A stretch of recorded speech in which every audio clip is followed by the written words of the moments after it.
மதுரை கொடிமங்குளம் புதூர்ல ஒரு மினி கல்யாண மண்டபம் மாதிரி சமுதாய கூடம் கட்டி கொடுத்துருக்கிறோம். இது 18 லட்சம் ரூபாய் இருக்குது. இங்க இந்த பகுதி மக்களுக்கு விசேஷங்கள் நடத்துவதற்கு வசதியாக இருக்கும். சாதாரண சாமானிய மக்கள் வாழ்கிற பகுதி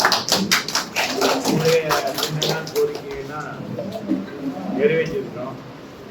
ரோடு வசதி, அதே மாதிரி ஃபேவர் பிளாக்கு, இங்கே இருக்கிற மேல்நிலை தொட்டி, தண்ணி கிடைப்பதற்கு இது ஒரு இடத்துல எத்தனை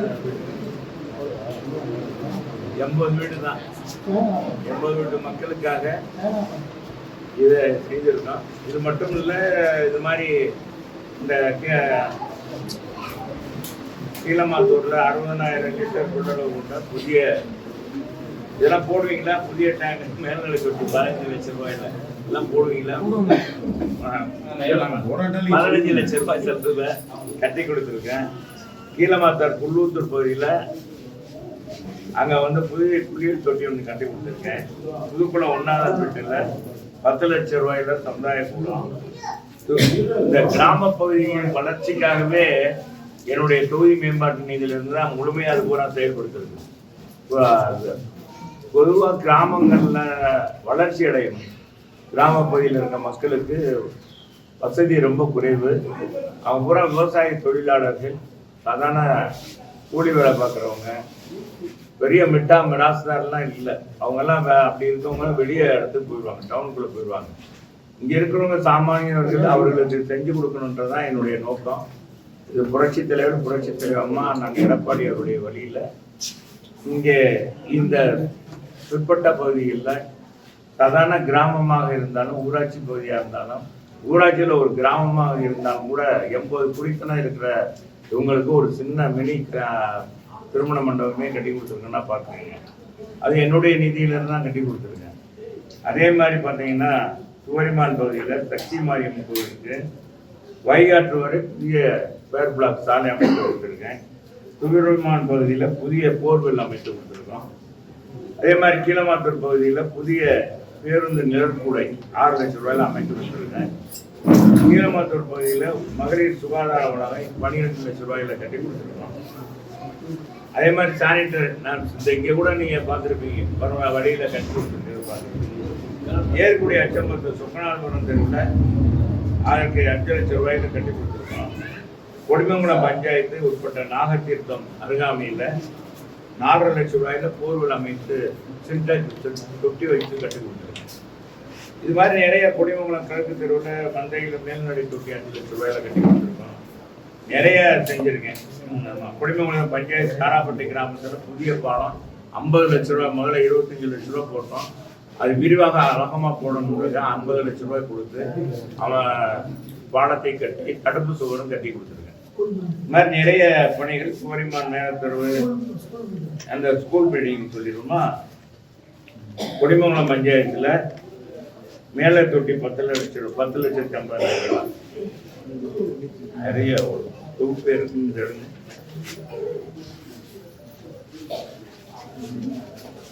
இதெல்லாம் நிறைய. கொடிமங்கலம் தாராப்பட்டியில் 30 லட்சம் ரூபாய்க்கு ஃபேவர் பிளாக் சாலை போட்டு கொடுத்துருக்கு. இப்போதான் அது திறந்து வச்சோம். பள்ளிக்கூடத்துக்கு 25 லட்சம் ரூபா வரைக்கும் கூடுதல் கட்டணம் கட்டி கொடுத்துருக்கோம். இப்போ ஸ்மார்ட் கிளாஸ் நடத்துவதற்காக 2 லட்சம் ரூபாய் ஒதுக்கப்பட்டு அந்த போர்டு செஞ்சு கொடுத்துருக்கோம். அவங்களுக்கு போர்டு செஞ்சு கொடுத்துருக்கோம். இது நிறைய இருக்கு. இது மட்டும் 2 கோடி ரூபாய்க்கு மேல செலவு. அதான் அந்த தண்ணி தான் பயன்படுதான், அது உடஞ்சி போச்சு.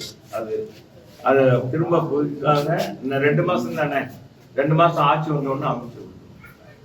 அது அமைச்சு கொடுத்தோம். நான் ஏற்கனவே அதுதானே தப்புறேன். அது மட்டும்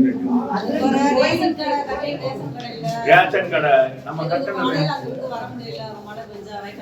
அதான் நம்ம இந்த 80 கார்டு 50 கார்டு இவங்களுக்கெல்லாம் நடமாடும் நகரும் நியாய விலை கடைன்னு கொண்டு வரணும். அது கொண்டு வந்ததை வந்து இந்த அரசாங்கம் வந்து முழுமையா செயல்படுத்துது. இவங்க வந்து இங்கிருந்து 2 கிலோமீட்டர் போய் வாங்க வேண்டியது, அதுதான் ஒரு சிரமம். குடிமங்கலத்துக்கு தான் போகணும். அதனால மீண்டும் ஆட்சி மாற்றம் ஏற்படும். மாற்றம் கொடுத்தீங்களா?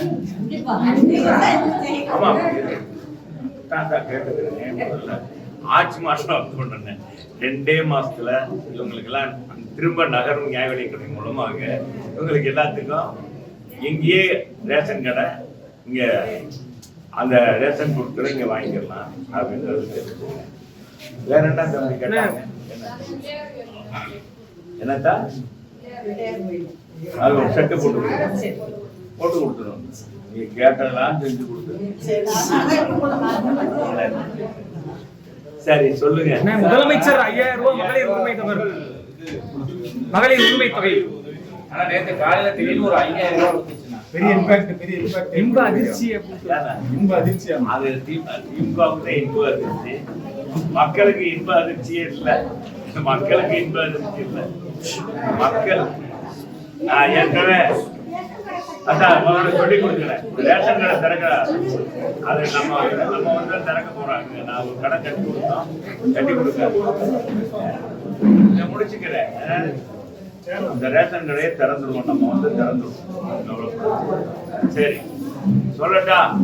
நீ என்ன கேட்டீங்க? 5000 தமிழக மக்களுக்கு இன்ப அதிர்ச்சி இல்ல, தமிழக மக்களுக்கு இது வழக்கமான ஒன்று. இது என்னன்னா,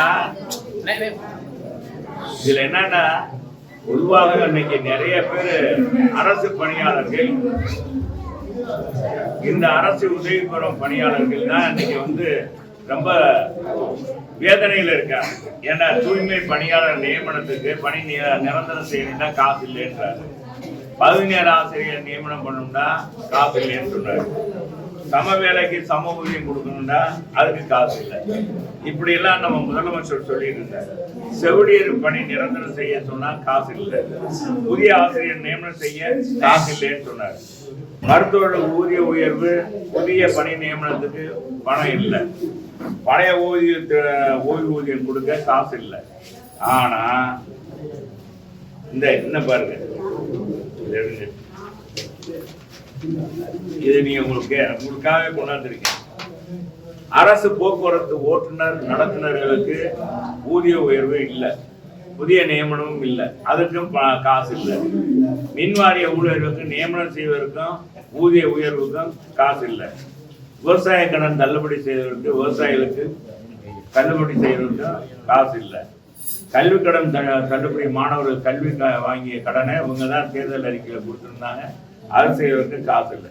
யார் கேட்டாலும் காசு இல்லைன்னு சொன்ன அந்த அரசாங்கம், ஆனா தேர்தல் பயத்தால் இன்னைக்கு எங்க கழக பொதுச் செயலாளர், முன்னாள் முதலமைச்சர், மாண்புமிகு எதிர்கட்சி தலைவர், நாளைய தமிழகத்தினுடைய முதலமைச்சர் எடப்பாடியார் 10 தேர்தல் அறிக்கை கொடுத்தார்.